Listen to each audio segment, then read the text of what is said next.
नमस्कार, हरित प्रभात समाचार देख रहे हैं आप। आपके साथ मैं हूं राशि। आइए खबरों की शुरुआत करेंगे।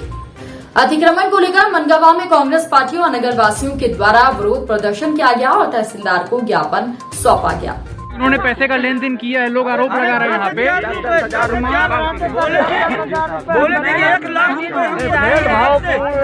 लाख रुपए मांग रहे थे। एक बार उसके नेक्स्ट दिन मैं आई। मतलब प्रेग्नेंट महिलाएं, एक तरफ तो शिवराज सिंह जी कह रहे हैं कि हम गरीब महिलाओं के भाई हैं, है ना, मामा हैं।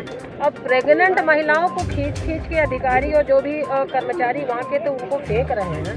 ये कहाँ की मानवता, कहाँ की? और फिर देख के गिराया गया था। भाजपा वालों का नहीं गिराया गया, जो भाजपा के समर्थित लोग थे उनके नहीं गिराए गए, चिन्हित करके गिराया गया। इससे हम प्रमाण दे सकते हैं कि मनगांव स्टैंड की जो कार्रवाई हुई है वो मनगांव स्टैंड में भारतीय जनता पार्टी लोगों की न गोमती हटाई गई, न उनके होटल तोड़े गए, न उनके मकान तोड़े गए। और जो भारतीय जनता पार्टी से संबंधित नहीं थे, जो विधायक के लोग नहीं थे, उनके घर तोड़ दिए गए, गोमतियाँ तोड़ दी गई। इसको बढ़ाया जाए। बताइए ये विरोध का कारण क्या है? इन लोगों के काफ़ी समय से यहाँ मलकपुर में वार्ड नंबर 9 में और उसके बगल में मकान बने हुए थे। और सबसे बड़ी बात यह है, टेक्निकल बात यह है कि जिन लोगों ने असली जुल्म किया, अपराध किया, उनके विरुद्ध कोई कार्रवाई प्रशासन ने नहीं किया, सरकार ने नहीं किया। इनके मकान बनाने की अनुमति देने वाला सीएमओ, इनके मकान बनाने की अनुमति देने वाला सब इंजीनियर, इनके मोहल्ले में सड़क बनाने का काम किया, नाली बनाने का काम किया, विद्युत का कनेक्शन देने का काम किया, सारी चीज़ों का परमिशन दिया, पानी दिया, उसका नल का किराया लेते हैं, टैक्स लेते हैं, हाउस का सारी चीज़ें लेते रहे। तब ये वैलिड थे जब इनसे पैसा लेना था। और आज गरीबों को इस हालत पर उजाड़ा गया है कि इतनी भीषण ठंड में, जहाँ कोविड के माहौल में, जहाँ सरकारें सहायता लोगों की कर रही हैं, घोषणा दिखावा कर रही हैं, उस स्थिति में इन गरीबों के घर के छत को हटा दिया गया, दीवार गिरा दी गई, इनकी खाद्य सामग्री नष्ट हो गई, इनके जो जीवन जीने के सामान्य थे, सामान सुविधाएं थी, वो सारे नष्ट हो गए। और सबसे बड़ी विडंबना की बात है कि जो आप अतिक्रमण हटाने का एक फार्मूला है, कानून की दृष्टि से है, सरकारें जिसका पालन करती आई हैं। बहुत कांग्रेस के ज़माने में भी अतिक्रमण हटा और दलों की सरकारों के ज़माने में हटा। और जब जब इनको विस्थापित किया जाता था, अतिक्रमण हटाया जाता था, तो सबसे पहले गरीबों के आवास की समुचित व्यवस्था सरकार करती थी। और इस सरकार ने, इस क्षेत्र के विधायक ने और इस प्रशासन ने, चाहे वो नगर पालिका का प्रशासन हो, चाहे रेवेन्यू डिपार्टमेंट का एसडीएम का काम रहा हो, चाहे तहसीलदार का काम रहा हो, तमाम अधिकारियों ने मिलकर इनको एक तो लूटने का प्रयास किया। और जब इन लोगों ने अपनी असमर्थता व्यक्त की, गरीबी व्यक्त की कि मेरी हैसियत नहीं है कि मैं पैसा दे सकूं, तब इन गरीबों का सीधे बिना नोटिस के, बिना किसी सूचना के, बिना किसी सक्षम व्यवस्था के, इनको बिना सुनवाई के इनका घर तोड़ दिया गया, मकान तोड़ दिया गया।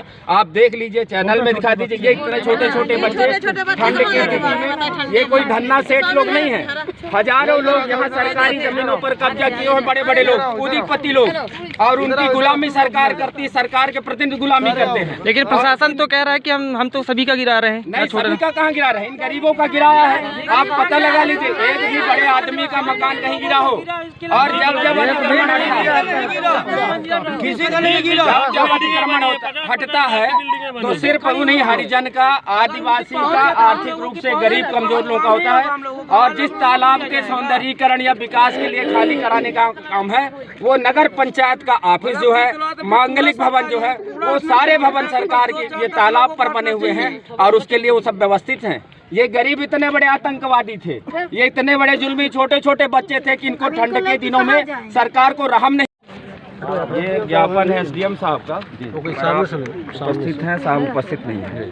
इसमें साहब जो बिंदु है मैं बता देना चाहता हूँ, हमारी नेता बबीता, ये तमाम वो गरीब लोग खड़े हैं जिनके साथ जुल्म हुआ है अतिक्रमण हटाने के नाम पर। उन स्थानों पर अतिक्रमण के लिए कार्यवाही की गई, जिन मकानों को बनाने के लिए प्रशासन, नगर पंचायत द्वारा बाकायदे अनुमति दी गई, उन मकानों के टैक्स लिए जा रहे हैं। वहाँ नल का कनेक्शन दिया गया, वहाँ बिजली का कनेक्शन दिया गया, वहाँ नाली बनाई गई, वहाँ सड़क बनाई गई, और इसके बाद ये अतिक्रमणकारी हो गए। अगर ये अतिक्रमणकारी हैं तो वो जुल्मी प्रशासक, जो अधिकारी जिनने परमिशन दी, क्या उनके विरुद्ध कोई कार्रवाई हुई? मेरा निवेदन ये है, इसमें 4 बिंदु हैं कि ये गरीब इस भीषण ठंड में, जब आम आदमी निकल नहीं पा रहा 12 बजे दिन तक, तब इनके सिर से छत हटा दी गई, इनकी खाद्य सामग्री नष्ट कर दी गई, इनकी दिनचर्या की जो दैनिक उपयोग की वस्तुएं से सारी चीज़ें नष्ट हो गई हैं, तो इनके पुनर्व्यवस्थापन की व्यवस्था कराई जाए और तत्काल कराई जाए। इनके समुचित प्रबंधन किए जाए जब तक आवास की व्यवस्था नहीं होती। सर चलिए अपना तस्दीक कैले चाउर गेहूं दाल संघर्ष होगा। गरीब के साथ जितना जुल्म हुआ है वो बहुत मजबूर है और सारे कानून कायदे तोड़ेगा। आदमी गला दबा आपकी लाठी सहने के लिए तैयार है, आपके मुकदमे को सहने के लिए तैयार है, पर ये छोटे छोटे बच्चे साहब 2-2 साल के बच्चे 4-4 साल के दूध में दम पर दादागिरी सिंह एक काम करो, शिवराज सिंह एक काम करो, विधायक एक काम करो।